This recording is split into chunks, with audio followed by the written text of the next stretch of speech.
نحمده ونصلي ونسلم على رسوله النبي الكريم. أما بعد فأعوذ بالله من الشيطان الرجيم. بسم الله الرحمن الرحيم. وأقيموا الصلاة وآتوا الزكاة واركعوا مع الراكعين. أتأمرون الناس بالبر وتنسون أنفسكم وأنتم تتلون الكتاب أفلا تعقلون. واستعينوا بالصبر والصلاة وإنها لكبيرة إلا على الخاشعين الذين يظنون أنهم ملاقو ربهم وأنهم إليه راجعون. صدق الله وصدق رسوله النبي الكريم. اللهم صل على محمد وعلى آل محمد كما صليت على إبراهيم وعلى آل إبراهيم إنك حميد مجيد. اللهم بارك على محمد وعلى آل محمد كما باركت على إبراهيم وعلى آل إبراهيم إنك حميد مجيد.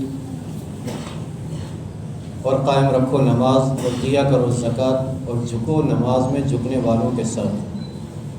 کیا حکم کرتے ہو لوگوں کو نیک کام کا اور بھولتے ہو اپنے آپ کو؟ اور تم تو پڑھتے ہو کتاب، پھر کیوں نہیں سوچتے ہو؟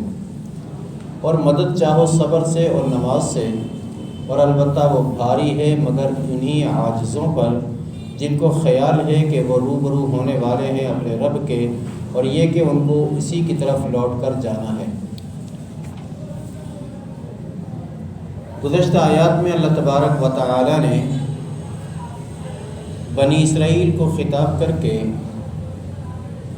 انہیں اپنی نعمتیں یاد دلائیں کہ تم میری نعمتوں کو یاد کرو جو میں نے تمہارے اوپر کی ہیں، اور اپنے وعدے کو پورا کرو جو تم نے وعدہ مجھ سے کیا ہے.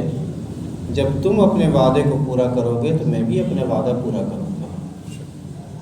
اور اللہ تعالیٰ فرمایا مجھ ہی سے ڈرتے رہو، اور اس قرآن پر جو تمہاری تصدیق کرنے والا ہے اس پر ایمان لے آؤ، اور اس کے انکار کی وجہ سے دوسروں کے انکار کا ذریعہ نہ بنو، اور حق بات کو باطل کے ساتھ چھپاؤ نہیں، اور لوگوں کو ان کی خواہش کے مطابق احکام بتانے میں قیمت اور رشوت وصول نہ کرو. یہ ساری باتیں تم جانتے بھی ہو، جان بوجھ کر حق کو چھپاتے ہو، ایسا نہ کرو. ان آیات کے اندر اللہ تبارک و تعالی نے نظریات اور عقائد کا تذکرہ فرمایا تھا. اگلی آیات میں اللہ تبارک و تعالی انہی کو یعنی بنی اسرائیل کو اعمال کی طرف توجہ دلاتے ہیں کہ ایمان لا کر ایمان والوں کے اعمال اختیار کرو. فرمایا وَأَقِيمُوا الصَّلَاةَ وَآتُوا الزَّكَاةَ، ایمان لے آؤ اور ایمان لانے کے ساتھ ساتھ نماز قائم کرو. ایمان لے آؤ اور ایمان لانے کے ساتھ زکوٰۃ ادا کرو، اور رکوع کرنے والوں کے ساتھ رکوع کرو.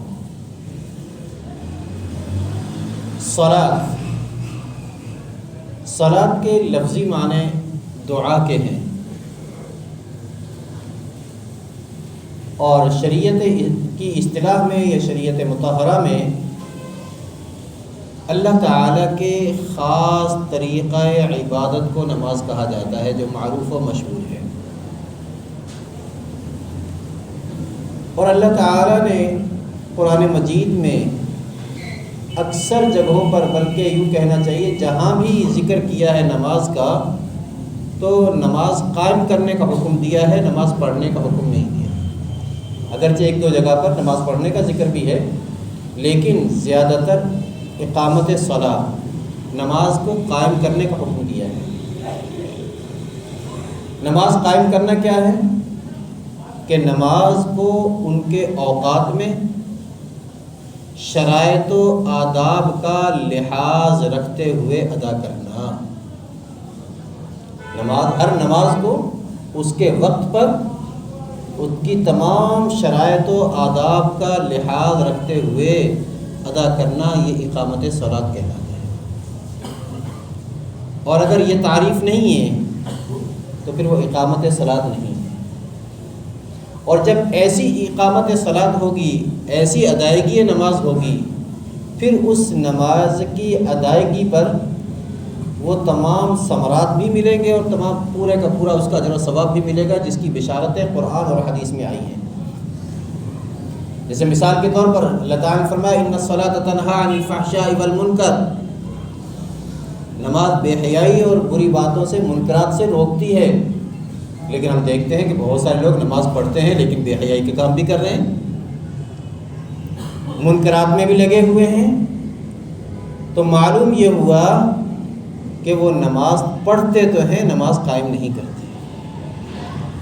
اگر اقامت صلاۃ ہوتی، نماز قائم کرنا ہوتا، تو قطعاً ایسا ممکن نہیں تھا کہ وہ ان بے حیائی کے کاموں میں مبتلا ہوتے۔ اسی طرح غالباً حضرت علی رضی اللہ تعالی عنہ کا قول ہے، فرمایا وہ نماز ہی نہیں جو اس کو اس کی بے حیائی سے نہ روک دے۔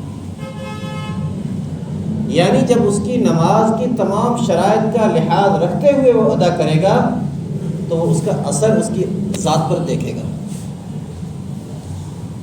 تو فرمایا اقیم الصلاۃ، نماز قائم کرو، وآتوا الزکاۃ، اور زکوٰۃ ادا کرو۔ زکوٰۃ کے لفظی معنی بڑھنا، زیادہ ہونا یا پاک ہونا کے ہیں، پاک کرنے کے ہیں۔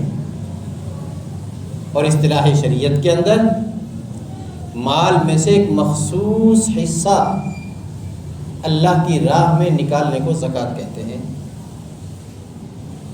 مخصوص مال میں سے ایک خاص حصہ، یعنی جب صاحب نصاب ہو جائے، مثال کے طور پر 52.5 تولہ چاندی یا 7 تولہ سونا، یا اس کی مقدار میں سے کسی کے پاس مالیت ہو، سال گزرنے پر اس میں سے مخصوص حصہ یعنی 2.5% نکال دینا، 40واں حصہ نکال دینا، زکوٰۃ کہلاتا ہے۔ تو فرمایا ایمان لانے کے ساتھ، ایمان لانے کے بعد نماز قائم کرو، زکوٰۃ ادا کرو، وارکعوا مع الراکعین، اور رکوع کرنے والوں کے ساتھ رکوع کرو۔ علماء مفسرین نے فرمایا رکوع سے مراد یہاں پوری نماز ہے، کیونکہ صرف رکوع کرنا کوئی عبادت نہیں ہے۔ اللہ تعالیٰ نے رکوع کا ذکر کر کے پوری نماز کا حکم دیا ہے کہ نماز پڑھنے والوں کے ساتھ نماز پڑھو، یعنی نماز با جماعت کی ادائیگی کرو۔ رکوع کا خاص طور پر ذکر اس لیے کیا گیا، ایک تو یہ کہ اللہ تعالیٰ کے سامنے جھکنا یہ اللہ تعالیٰ کو بہت محبوب اور پسندیدہ ہے۔ رکوع کا معنی جھکنے کے ہیں، اور سجدہ کے اندر وہ بھی اسی کا ایک حصہ ہے رکوع کا، یعنی اس کے اندر جھکاؤ اور زیادہ ہے۔ اللہ تعالیٰ نے یہاں پوری نماز کے ارکان میں سے صرف رکوع کو خاص کیا۔ اس کی وجہ یہ ہے کہ یہود نماز تو پڑھتے تھے، ان کی شریعت کے اندر نماز بھی تھی، زکوٰۃ بھی تھی، لیکن اس نماز کی کیفیت حیت مختلف تھی۔ اس نماز میں رکوع نہیں تھا، یہود کی نماز میں رکوع نہیں، اس لیے اللہ تبارک و تعالیٰ فرمایا مسلمانوں کے ساتھ ایمان لا کر مسلمانوں کے ساتھ نماز باجماعت ادا کرو۔ اسی لیے احادیث طیبہ میں نماز باجماعت کے بڑے فضائل بیان فرمائے آئے ہیں اور اس کی بڑی تاکید کی گئی ہے۔ بعض صحابہ اکرام رضوان اللہ تعالی علیہم اجمعین تو بغیر عذر کے جماعت کے ساتھ نماز نہ پڑھنے والے کو یہ سمجھتے ہیں کہ اس نے نماز پڑھی ہی نہیں ہے۔ اور آپ صلی اللہ تعالی علیہ وسلم فرمایا کہ جو شخص مسجد کا پڑوسی ہے، مسجد کے قریب رہتا ہے، اس کی نماز تو صرف مسجد ہی میں ہوتی ہے، مسجد کے علاوہ اس کی مسجد نماز ہوتی نہیں ہوتی۔ اور مسجد میں نماز پڑھنے کا یہ مقصد نہیں کہ جب چاہے آ کے پڑھ لے، مسجد میں نماز پڑھنے کا مقصد یہ ہے کہ باجماعت نماز، اس کی نماز ہی نہیں ہوتی۔ وہ حدیث مشہور ہے، آپ اکثر سنتے رہتے ہیں کہ آپ صلی اللہ علیہ وسلم کے پاس ایک نابینا صحابی آئے، آ کر عرض کیا یا رسول اللہ مجھے گھر سے مسجد تک لانے لے جانے والا کوئی نہیں ہے، کیا میں اپنے گھر میں نماز پڑھ سکتا ہوں؟ آپ صلی اللہ علیہ وسلم نے اجازت دے دی. ابھی وہ مسجد سے باہر نکلا نہیں تھا، آپ صلی اللہ علیہ وسلم نے انہیں پھر بلایا، فرمایا کیا تم مسجد کی اذان کی آواز اپنے گھر میں سنتے ہو؟ جی یا رسول اللہ، اذان کی آواز تو میں سنتا ہوں. یعنی بغیر اسپیکر کے ایک نارمل آدمی جو اذان دیتا ہے اس کی آواز تمہارے گھر میں آتی ہے، تم آواز سنتے ہو؟ جی ہاں یا رسول اللہ، آواز تو سنتا ہوں. فرمایا پھر ہر حال میں مسجد ہی میں آیا کرو، پھر مسجد ہی میں آیا کرو. اس سے اندازہ کریں کہ وہ نابینا شخص جس کو لانے لے جانے والا بھی کوئی نہیں ہے، اس کے لیے آپ صلی اللہ علیہ وسلم فرما رہے ہیں کہ تم مسجد ہی میں آ کر نماز ادا کرو، تمہاری نماز گھر میں نہیں ہوگی. تو میں اور آپ، ہمیں اجازت کیسے ہو سکتی ہے جبکہ کوئی عذر بھی نہیں ہے؟ اللہ تعالیٰ نے ہر چیز ہمیں صحیح سلامت عطا فرمائی ہے. آنکھیں موجود ہیں، پاؤں اور ٹانگیں موجود ہیں، چل سکتے ہیں، دیکھ سکتے ہیں، سارے کام خود کر سکتے ہیں، لیکن سستی اور کاہلی کی وجہ سے گھر پہ بیٹھے ہوئے برابر میں مسجدیں نہیں پہنچ رہے. آپ صلی اللہ علیہ وسلم ایک ایسے آدمی کی نماز ہی نہیں ہے. علماء نے لکھا ہے کہ اگرچہ نماز تو اس کی ہو جاتی ہے، لیکن وہ نماز کا جو ثواب ہوتا ہے وہ اسے حاصل نہیں ہوتا جو ملنا چاہیے. نماز کی روح اس میں سے ختم ہو جاتی ہے.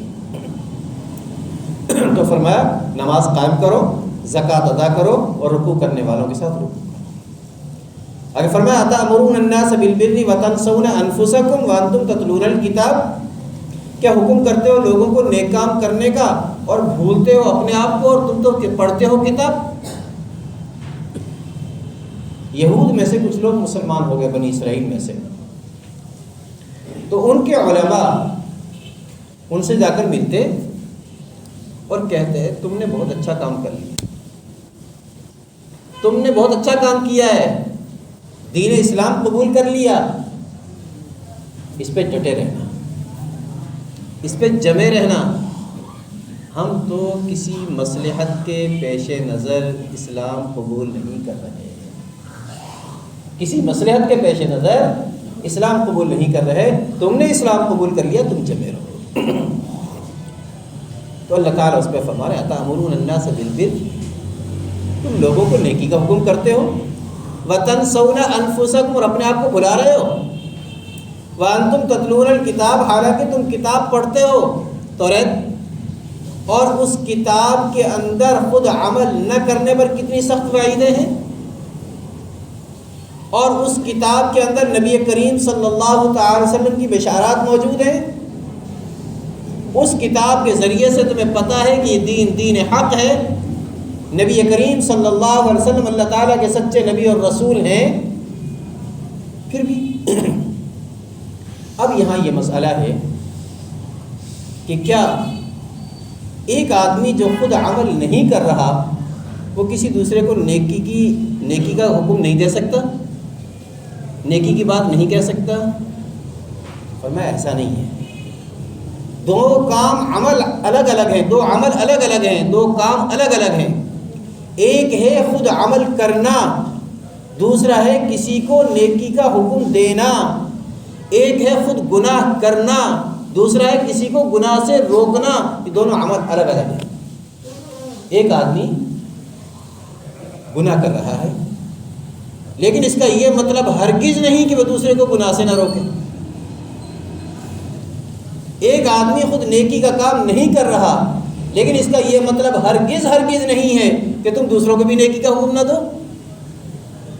الدال علی الخیر کفاعلی، کسی کام کے کرنے والا، کسی کام کا بتانے والا کہ تم یہ کام کر لو، وہ گویا کہ ایسا ہے جیسے کرنے والا.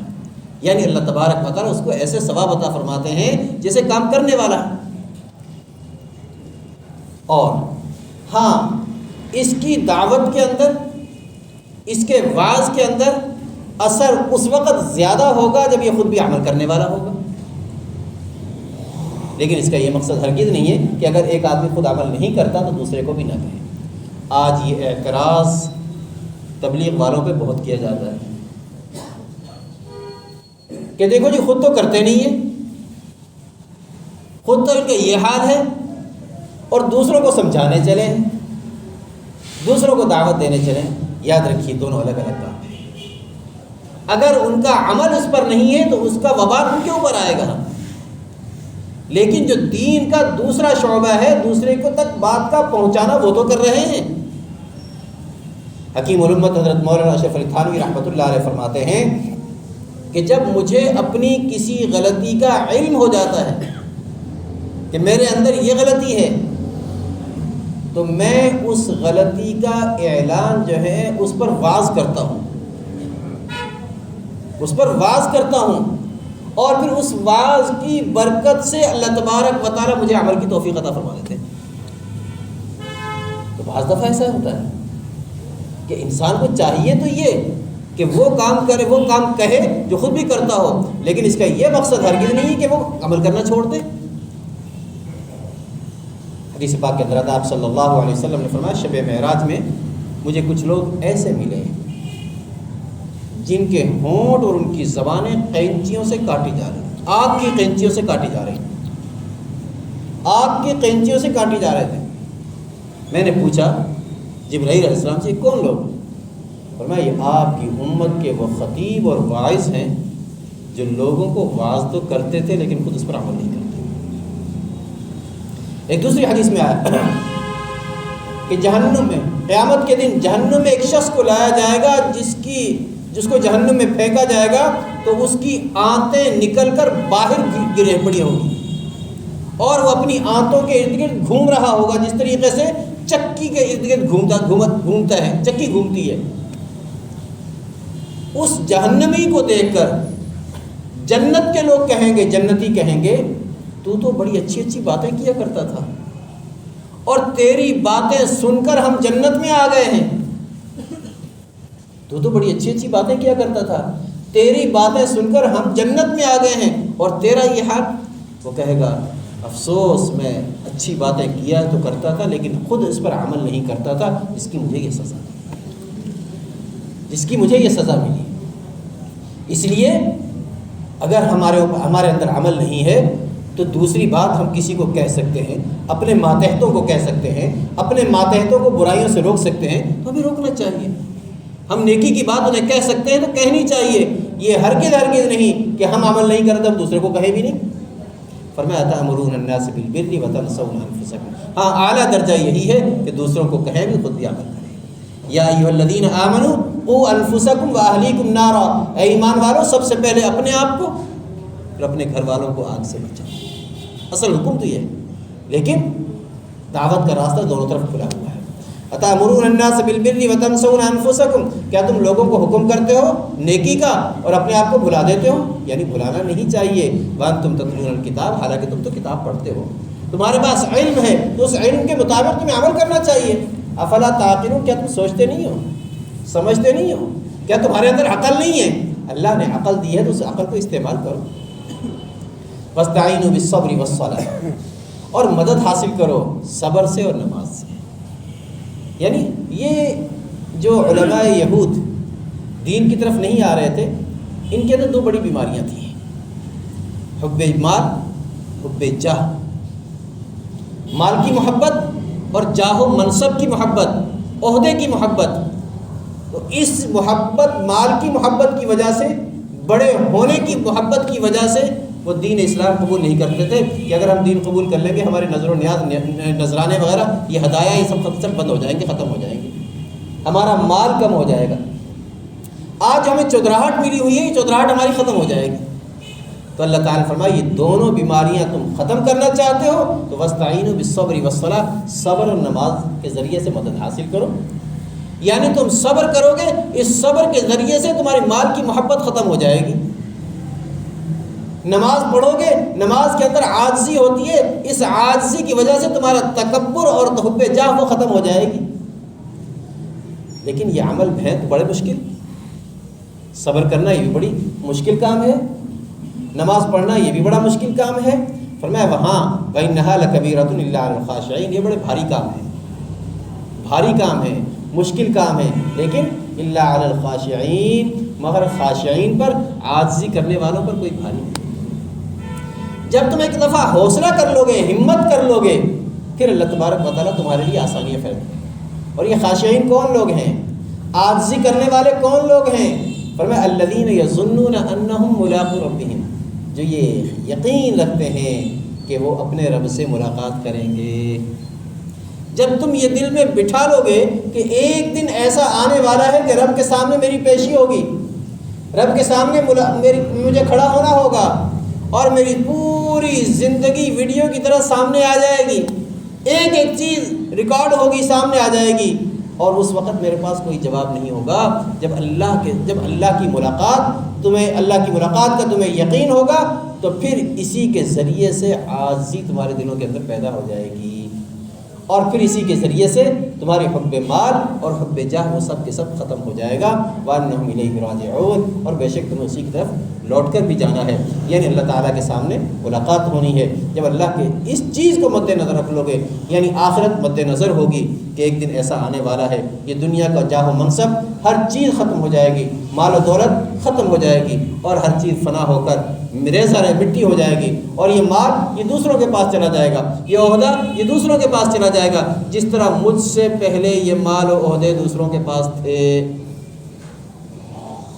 آج سے پہلے میرے پاس نہیں تھے، دوسروں کے پاس تھے، میں مر جاؤں گا میرے بعد پھر یہ کسی اور کے پاس چلے جائیں گے، یہ تو عارضی طور پر وقتی طور پر میرے پاس آئے ہیں۔ جب انسان یہ ذہن میں بٹھا لے گا اور پھر اللہ کو اپنے سامنے رکھے گا، اللہ کا ڈر اور خوف اپنے دل میں بسا لے گا، جیسا کہ اللہ تعالیٰ نے پہلے فرمایا کہ مجھ ہی سے ڈرو، جب یہ ڈر اور خوف دل کے اندر آ جائے گا تو پھر ہر چیز کی محبت بھی ختم ہو جائے گی اور اللہ کی محبت اس دل کے اندر آ جائے گی۔ اللہ تعالیٰ ہمیں قرآن و سنت کے مطابق عقیدہ رکھنے اور اسی کے مطابق عمل کی توفیق عطا فرمائے۔